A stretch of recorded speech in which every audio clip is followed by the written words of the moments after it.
Hi guys, I'm Dominic Vose and this is Dragonheart. Welcome to Dragonheart. It's been a bit of a turbulent week at the racecourse. Well, not at the racecourse, at another neutral ground, but Marine really gave us a good game on last Saturday, didn't they? Oh, yeah. They gave us a heck of a game last Saturday. Thankfully, we improved on Tuesday, though. So many things have come out of those two matches as well. We've got loads to talk about, haven't we? Oh, yeah, we've got a lot to talk about with those Marine games. We've got another interesting topic, which I said on Ask Wrexham on Saturday about concussion subs following the Rob Lainton injury.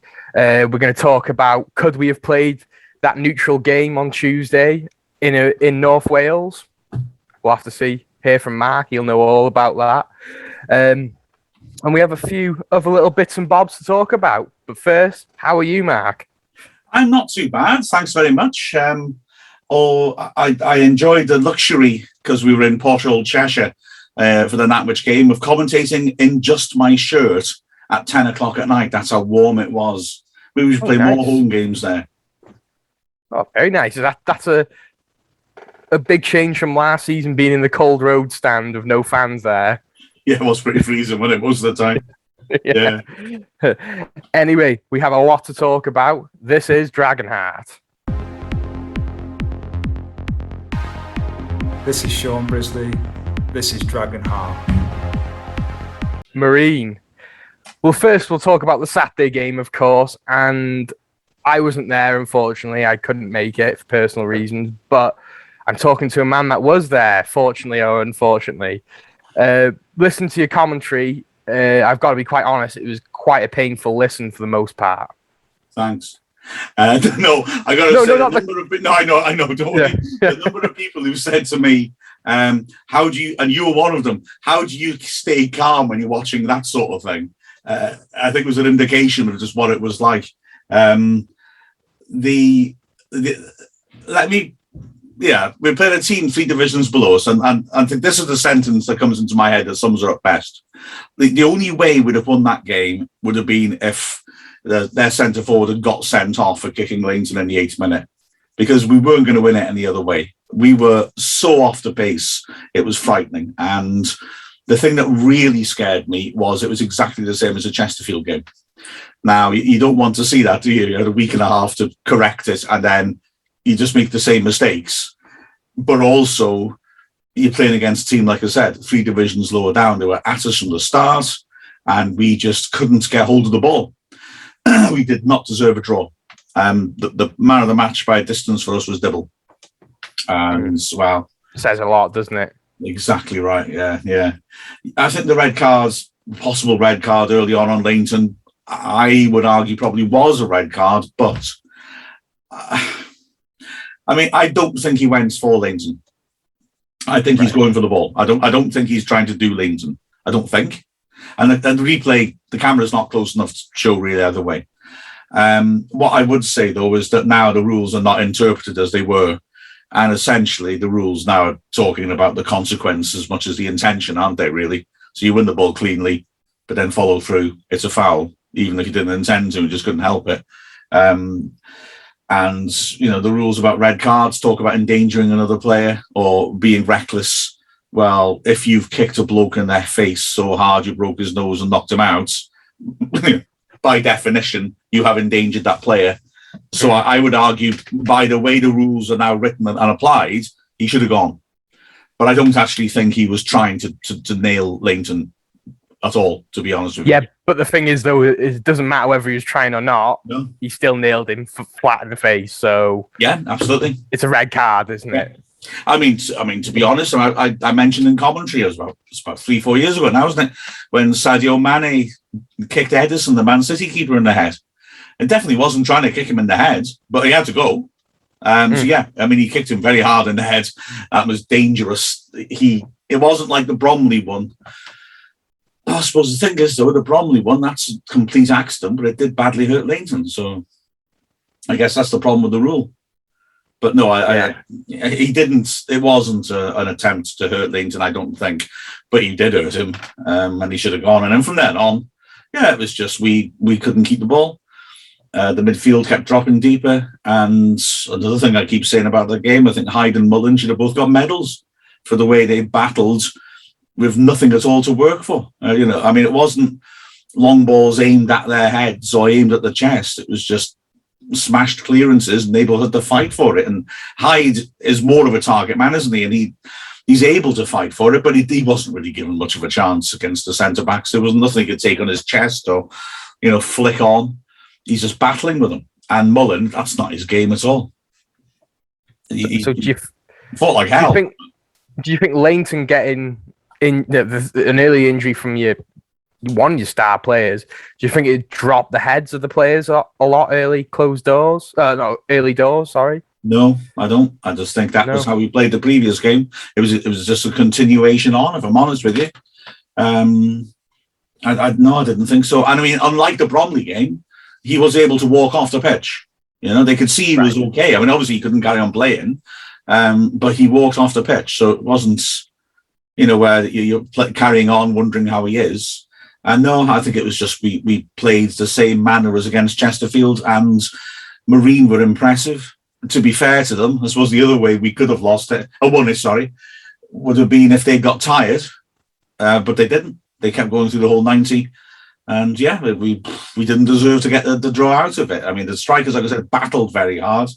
Marine dropped off after they scored, I think just because they'd scored, not because of anything else, and that allowed us back in the game a little bit, but it wasn't pretty, I'm telling you. Well, this is another thing. I've seen a lot of Wrexham fans make assumptions that, these Marine players, they're part-time, they're not going to be as fit as us. That's a wild assumption. You don't know that.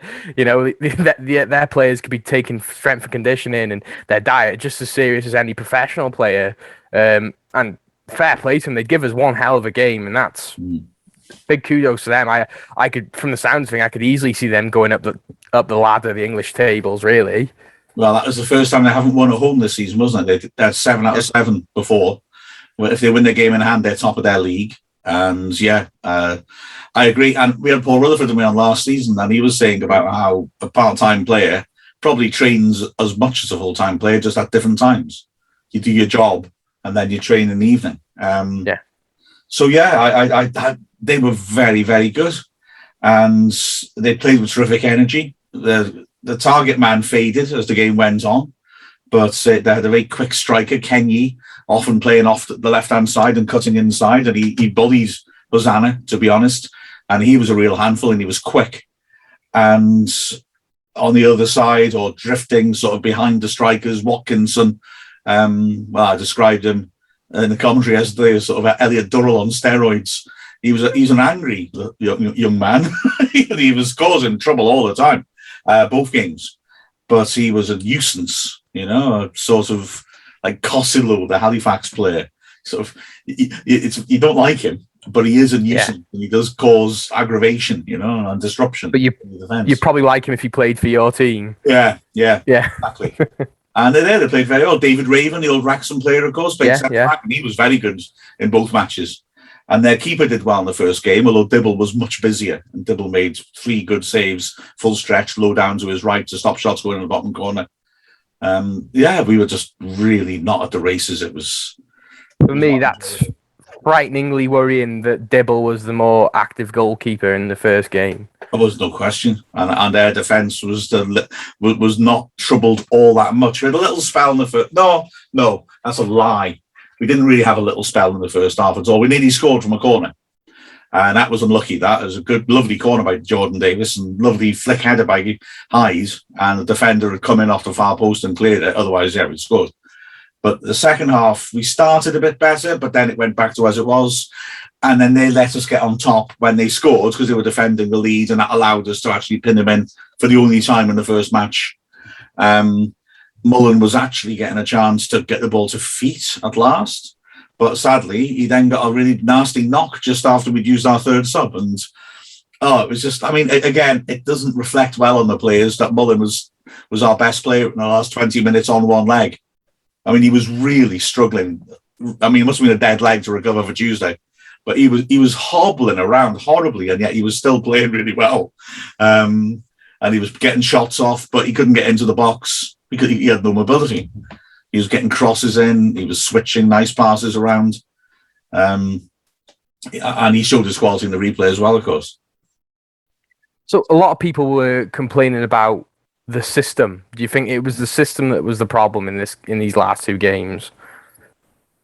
That's a great question. Right? I mean, it really is. The fact that we changed the formation massively and were incredibly improved means the easy answer is yes. And I certainly would stick with the new shape. But there's lots of factors, aren't there? I mean, there's lots of different ways to play the same formation. And I would say, I don't think necessarily the 3-5-2 is a problem at all. But we don't have the personnel to play in certain ways with it. Does that make sense?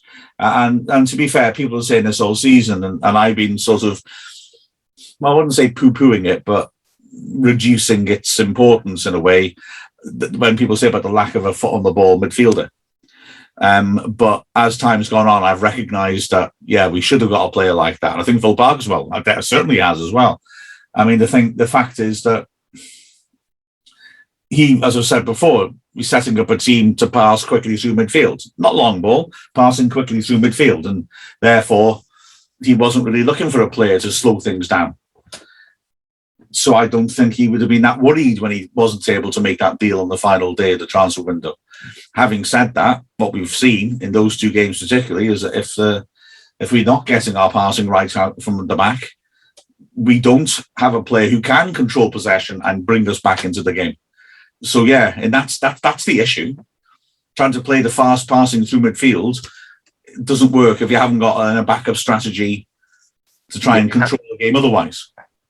And I do think Parkinson's football is really effective, but when it's not going your way, it looks horrendous, doesn't it? I mean, yeah, the midfield drop off really deep, and they just launch and stuff, aren't they? Yeah. And I think a lot of people don't understand quite what we're achieving when we're playing terribly. If you know what I mean, it does just look like a hit and hope, but we have seen really good glimpses of this formation and this system this season. You know, Dagenham first half, Notts County first half. Yeah, so at the end of the day, it's not the system. I just think we played terribly. But I do agree.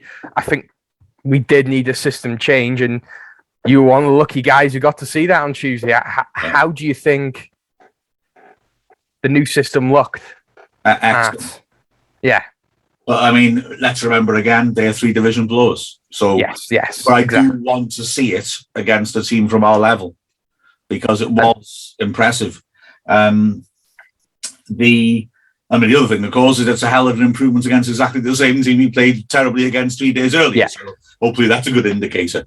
It was really interesting because we got the whisper before the match that Tozer was playing in midfield, and the assumption everyone had was he was going to be a holding midfielder and sit in front of a back four, and it'd be some sort of diamond, perhaps. Not at all. 4-2-3-1, Tozer box to box.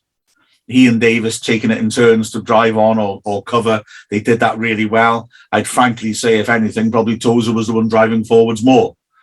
Davis dropping off between the centre-backs to pass out from the back. It meant that we did at times pass very quickly through midfield, as Parkinson has set us up to do, and it was very effective. But it also meant that we were able to get a foot on the ball because we had a player in midfield who was intimidating the other side and holding the ball up well. We were able to move the ball around. And with McAlinden and Jarvis and Angus and Mullen all ahead of the ball, making moves, our passing was a lot better. And we weren't looking to just hurry it forwards. I thought maybe the big indication of that change in attitude, Jordan Davis played very well. The last couple of games, I just feel it looks like he's trying far too hard. You know, he's desperate to make it work. He's trying to play killer balls all the time. He's rushing into passes, rushing into tackles. And that's because he cares. But it's also because he's instructed, we're looking forwards, get forwards all the time. In this game, where we were not looking to do that so much, and when he had Tozer alongside him as a real physical presence, he looked class centre mid. You know, he just looked so calm and relaxed on the ball. And I'm delighted with that because he is a class act. And I think that the previous way of playing wasn't helping him at all. And his love of the club, I think, was also feeding into that and making him look very rushed. And all those yellow cards he's picking up, he's got 5 already. Yeah, again, though, we need to emphasise that we are playing a team 3 divisions below us, and we should be putting these teams away. And I think Tuesday, from what I heard, it was a lot more of a professional performance, wasn't it? And it was much needed, I think, for the morale of the fans as well as the team. Yeah, Dibble made a good save early on, and that was all he had to do. And to be honest, once it went to 2-0, you could only see us scoring more, really. They didn't really threaten us much. They still battled well. I got a lot of respect for Marine in terms of the way they went about both games.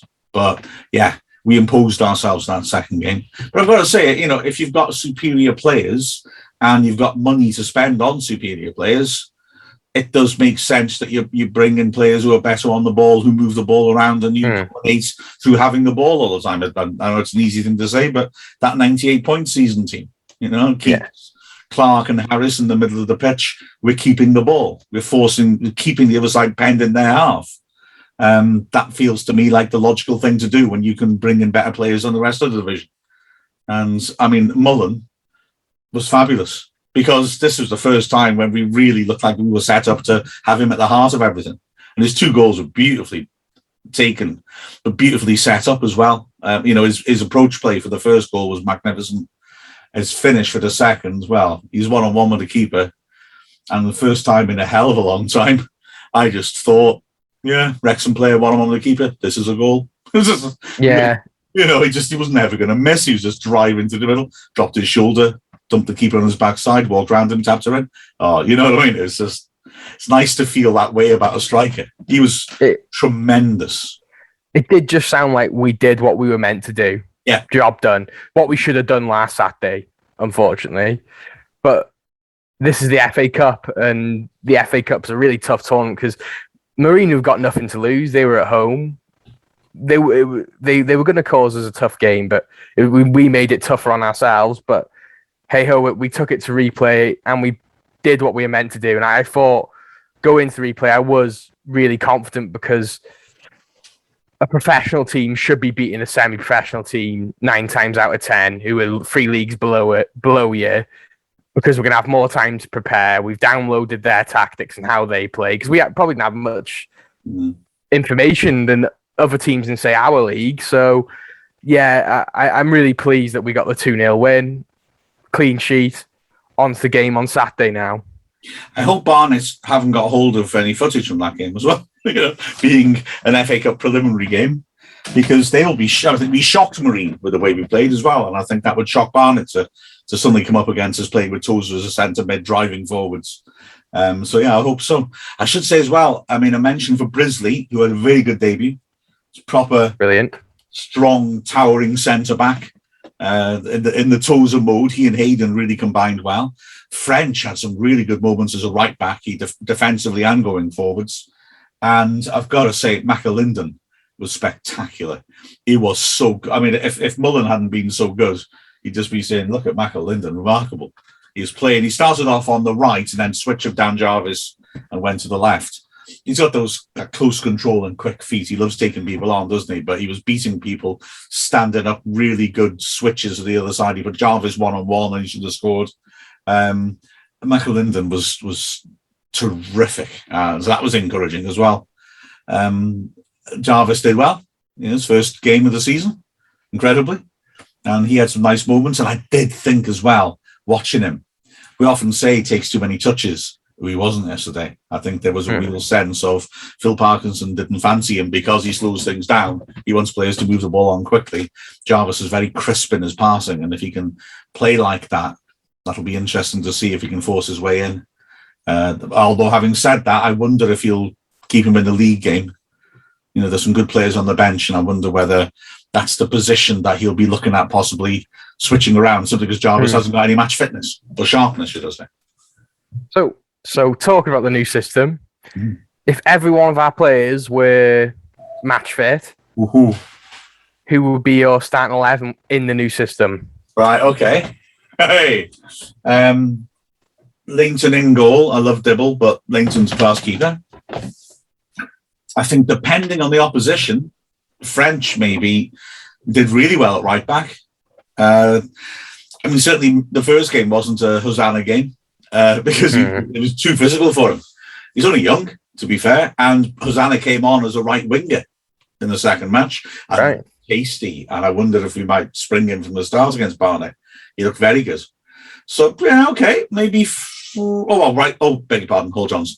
I forgot about Hall Johnson. All right, Over French, I think French has been very, very good this season. Probably our best player. He's done really well, hasn't he? Yeah. And that was the best I've seen him play, I think, this season. He's very impressive. Record on the left for the same reason, I think, as a back forward, probably want physical centre back, full back. So if Hall Johnson's playing, I want Record on the other side, probably. Although Cameron Green might also, like Hosanna now, be able to be as an attacking wide player. So you've got similar attributes, isn't he? He'll come inside. He's quick. He's got nice feet. Centre backs, well, here's where it gets interesting. Brisley and Hayden look very good. Tozer and Hayden would work well. Just depends on whether we need Tozer in midfield with this system. Maybe we don't. Maybe Davis and Young would work okay in this system. James Jones I like a lot, and yet he's going to have a scrap to get in here. But Tozer was very good. So that's my tricky decision, if you like. And then, well, I guess Hyde up front, although Angus did well. Mullen played off Angus, but I mean, he stays, he's quick enough and smart enough to get into attacking positions, obviously. So Hyde with Mullen playing off him. And then on the flanks, McAlinden definitely on one flank. And that's what I was trying to say before. The other flank is maybe the most open position. Jarvis did well. Hosanna did well when he replaced him. Green could do that job. Onticelli could do that job. And maybe James Jones, who's good at driving forwards, could do that job. So, yeah, we've got a few interesting options in that second line. Yeah.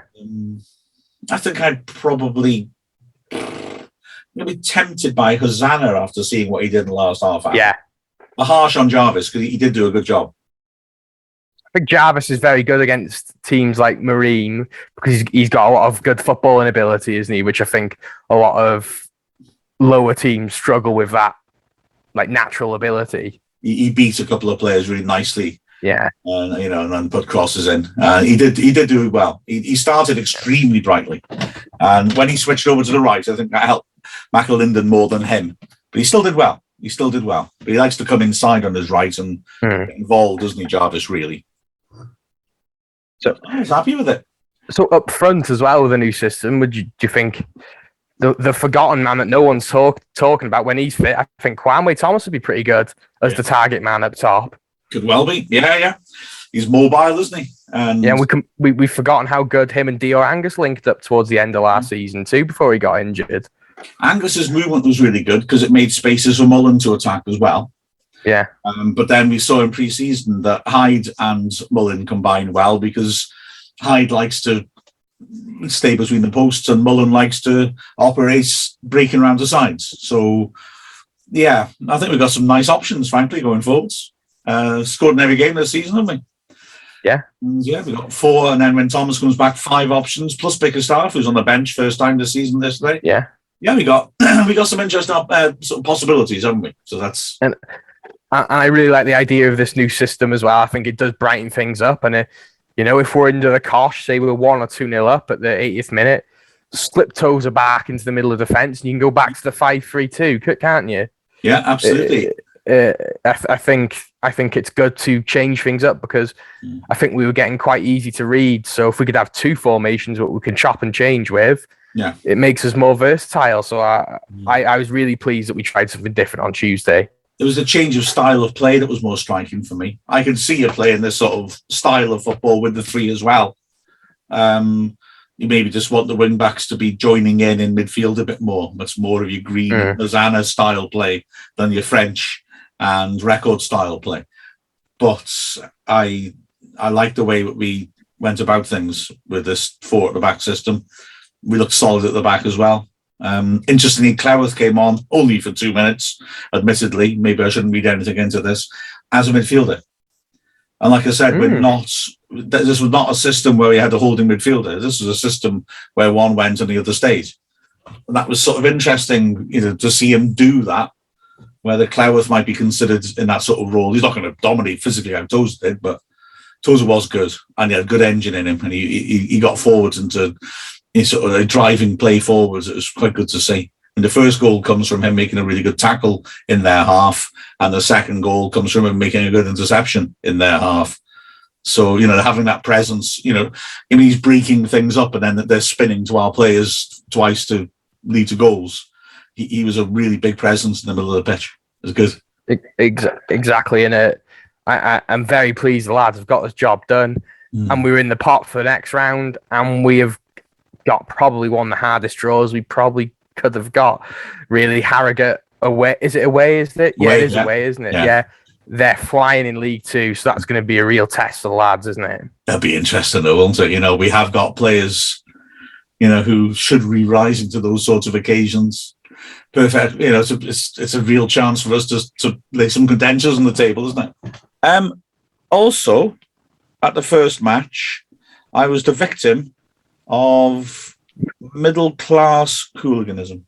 It was awful. You drive to Marine. You go through the industrial heartland of North Liverpool, and all the docks and everything, and all the factories and the warehouses, lots of abandoned little bits.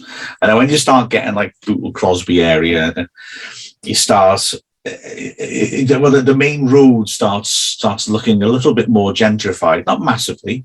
It's quite nice. I quite liked it around the ground, and all these weirdly diagonal terraces coming off the main road. It was quite strange.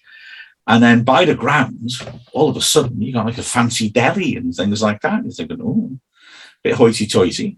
Parked around the corner. After the match, like I say, I was the victim of middle-class hooliganism.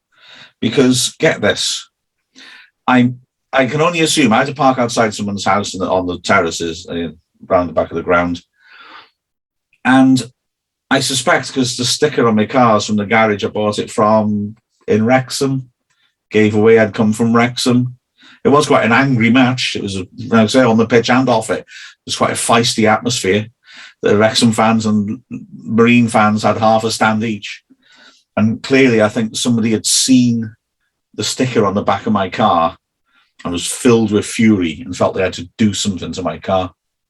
But because I can only assume this was a very sophisticated middle-class Marine fan, what they did was threw a punnet of strawberries at my car. Middle-class hooliganism. I come to my car and there's strawberries dripping down the back of it, and a big punnet and all these strawberries on the floor. How middle class is that? I'm so angry. I'm going to throw some fresh fruit at that vehicle. I can top that. That's not the most middle class thing I've ever seen at a football ground. Fair enough. I was at Wrexham the other day, and someone was eating sensations of a pot of hummus. Oh, that is okay. So that really is the middle class creeping into the working man's game here, isn't it? Exactly. Hummus and strawberries. That's the name of the podcast today. Hummus and strawberries. Oh, my word. That is perfect. Just let me make a note. Oh, dear. That was a brilliant story. I just couldn't believe it. I just like, what? Strawberries expensive as well. You know what I mean? You got to really not only are you've got to be upper middle class to be walking down the street eating strawberries. I'd imagine that's what David Mitchell and Victoria Coram Mitchell do. But then to be so infuriated by seeing a car from Wrexham that you hurl the punnet at the car. I mean, tasty snack wasted as well. Exactly. See, at least at Wrexham, our middle-class fans eat the hummus and sensations. Exactly. Anyway, that's not how I imagine the Marine and the formation breakdown that we did, but how it finished. But Anyway, we're on to our next subject, which I asked Wrexham on Saturday. Blood subs. Is this a thing that should be brought into football? I'm Aaron Hayden, and this is Dragonheart.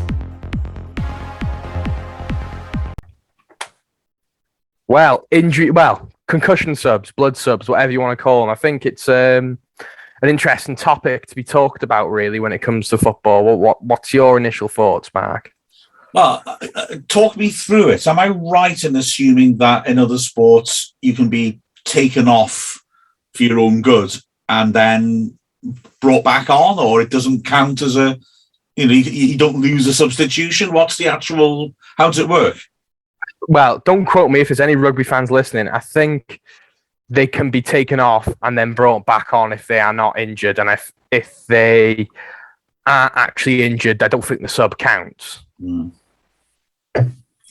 But I was thinking more of the lines of, if you are concussed or have a split head open, say an injury that's not a normal football injury, I think that should be, or even a normal football injury if they're off on a stretcher or something, but maybe that sub just doesn't count. So maybe you just get one injury sub. Yeah, I really like the idea of it. I mean, certainly in the situation that Leighton was in, you're not going to be deliberately bringing your goalkeeper off for any reason. And maybe, if it was an actual serious injury like that, maybe you should say, well, bring Dibble on, and you still got 3 subs left. I mean, certainly that made it, maybe had a small impact on Saturday, because you've got 7 subs, so we still have loads of options on the bench. But losing 1 sub so early, I mean, Parkinson was quite limited in terms of how he could change things in the second half. He's sort of held off till halfway through the second half to switch his striker around. It's a big one. He lost Hyde to injury as well. So that final substitution was one that he was, I think, a little reluctant to make in case someone got hurt. And when he finally went for it, lo and behold, Mullen got hurt. Luckily, he was okay and carried on. But yeah, I certainly with goalkeeper injuries, I guess what we've got to watch out for here is that footballers and football managers are unscrupulous, and they will look to gain an unfair advantage from something like this. So I think, like, for example, I was wondering, does a blood sub have to be like the referee says that bloke's got to go off now? Yeah, I think so.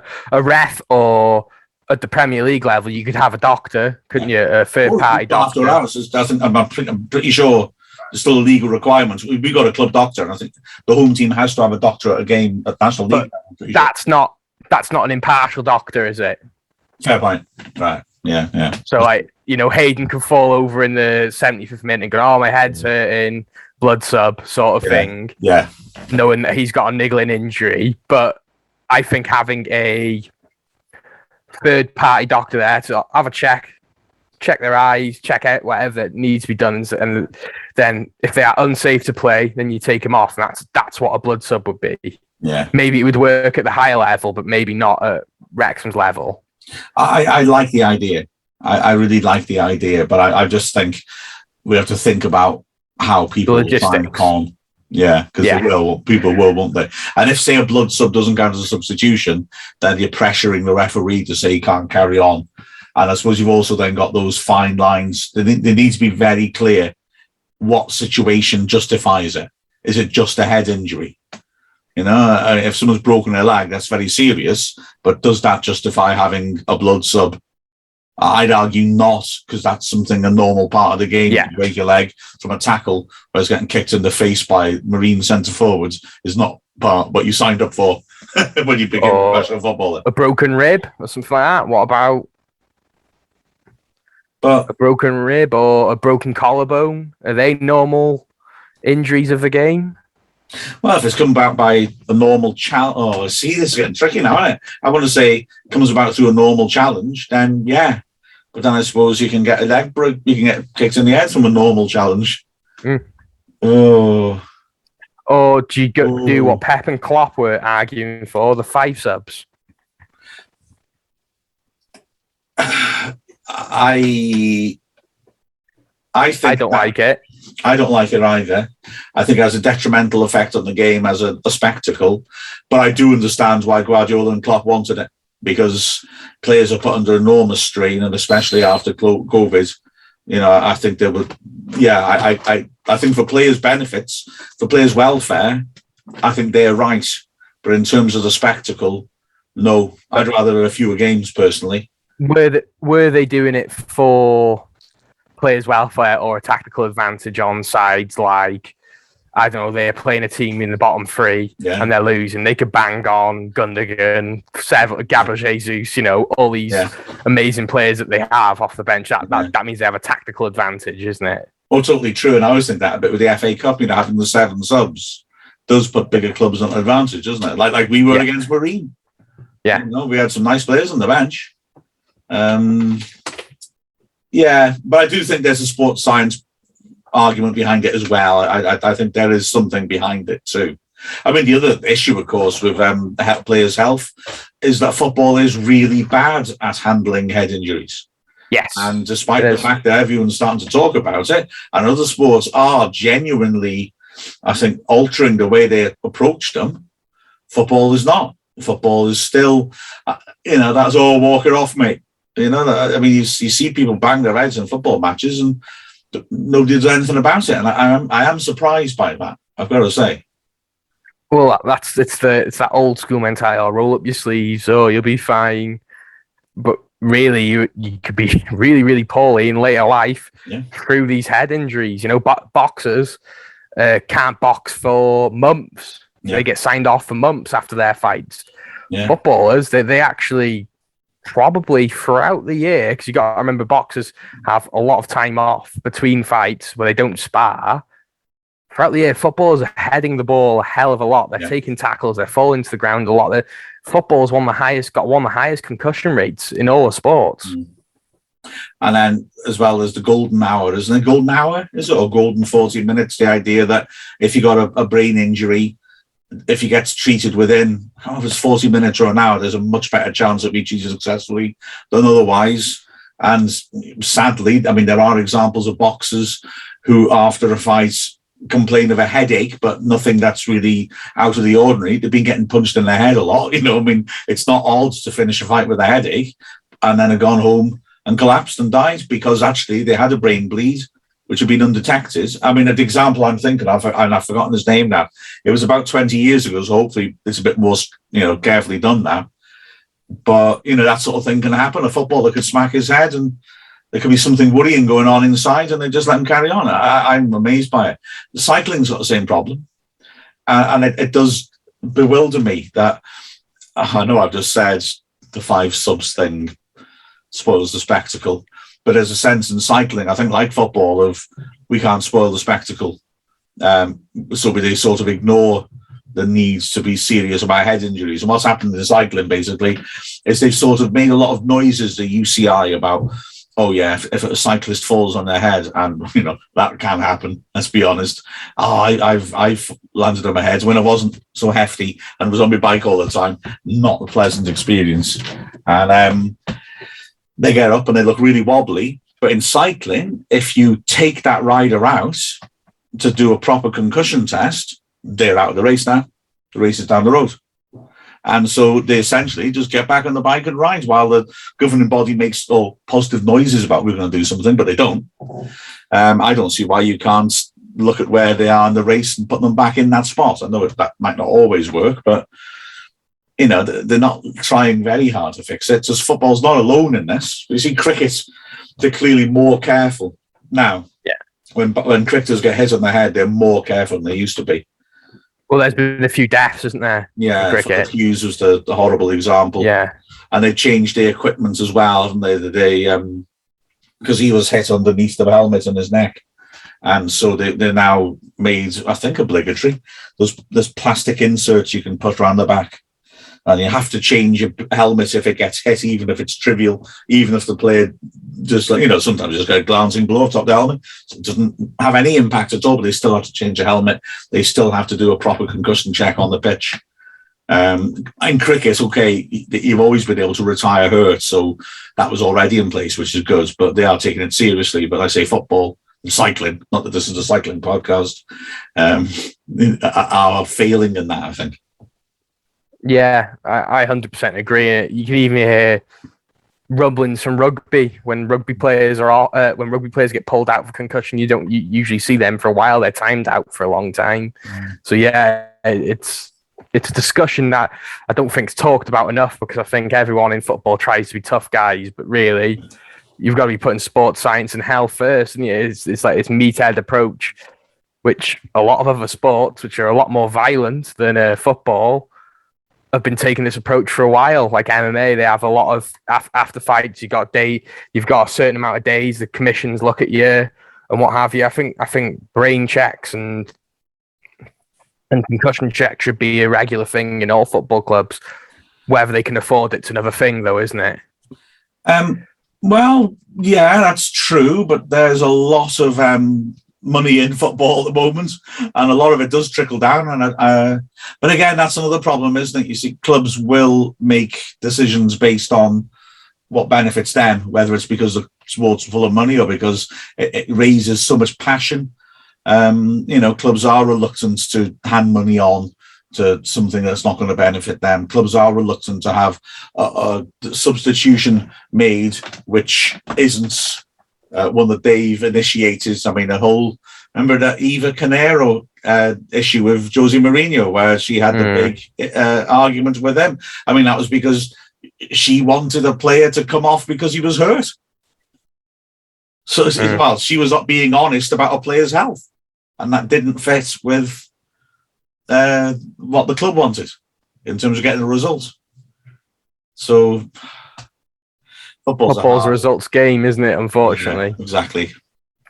But yeah, I think it's a topic that isn't talked about enough in football, and I hope it is in years to come. And hopefully, something positive can be done by it, like maybe the National League, maybe the Football League, maybe the Premier League, pay for these clubs to trickle down, so everyone in the Football League or everyone in the National League have these concussion checks once or twice a year. I think it's very important to do that. And a lot of these old school footballers who have Alzheimer's and things like this, and I think maybe heading practice should be knocked down a little bit too. I think positive steps will be made, but it's just how you do it. Another thing, isn't it? I think this is about going to be a hypocrite, because if you take heading out of football, you massively change the game. No, I'm not saying take it out, but I think reducing heading practice. Yeah, maybe so. I think maybe that comes under the boxing argument of, you're an adult and you're willing to take that risk, knowing what the risk is. But children aren't. Children are adults. Yeah, so. Yeah, that's true. Stop long ball football if kids aren't. Exactly, but I remember when I was a kid, 6 years, about 8 to 10 years old, and I mean, my coach is doing corner practice, and you'd be pinging the balls in, you'd be heading it. Like, it's not really needed at kids for that age, personally. I may be learning how to head it, but not pinging footballs at kids' heads. It's a fine line. I know it's easy to say, oh well, it's a sport, and you don't know. As a kid, you don't know what that's going to do to your brain in the future, do you? Hurling your head at a ball. And you're not thinking about it, are you? I mean, no. To be honest, I that's why I was a goalkeeper. You see, as far as I'm concerned, football's catching and punching. Exactly. You can misjudge it, and you can punch a guy in the face as well, and that's a real bonus. Exactly. So, on that note, we're going to finish off our podcast with a few little things we need to run through. I'm Jake Hyde, and this is Dragonheart.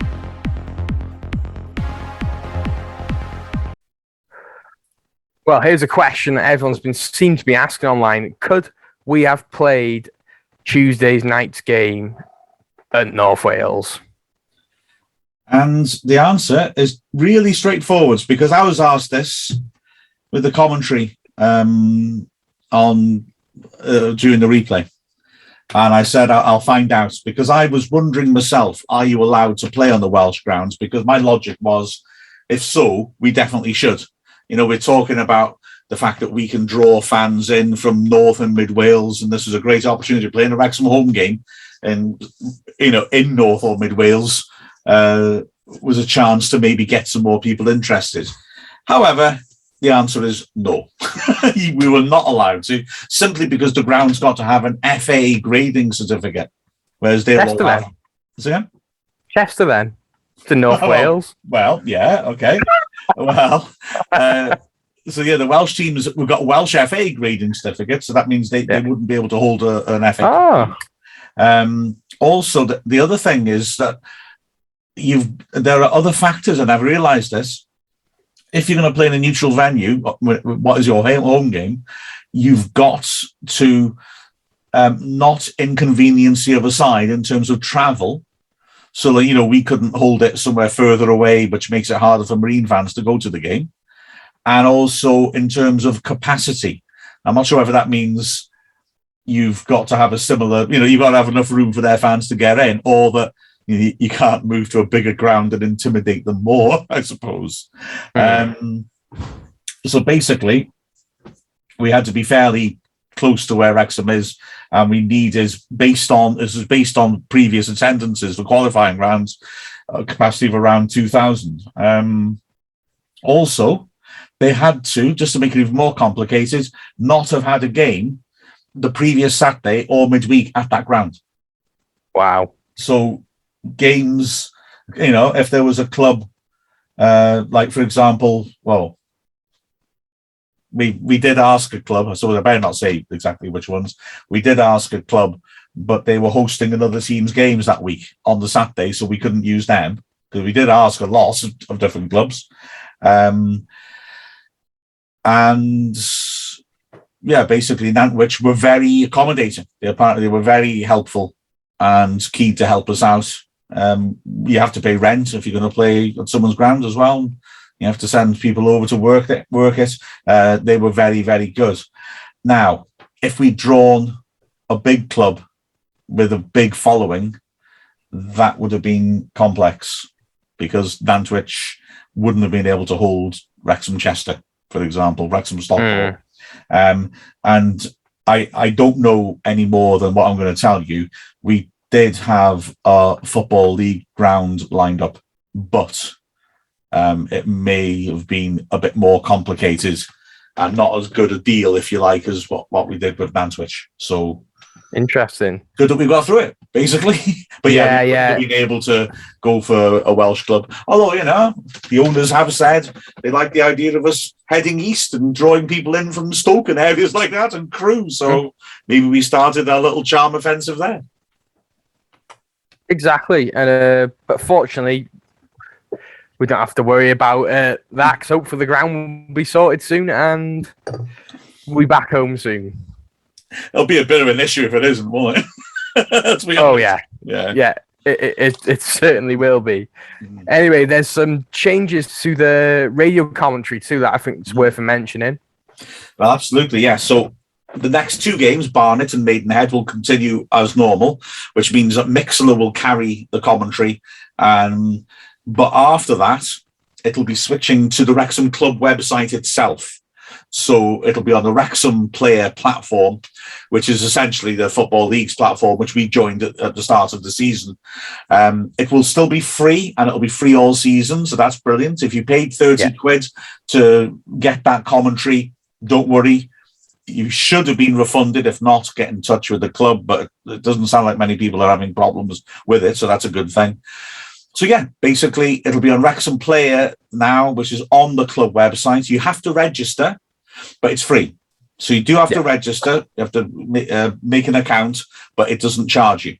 I'm hoping it has the same sort of chat facility, because I've got to say, this year I decided to give the Mixler chat a bit more of a chance. Previously, I wasn't so keen on that. I just used the hashtag #AskWrexham on Twitter, and it's been really good.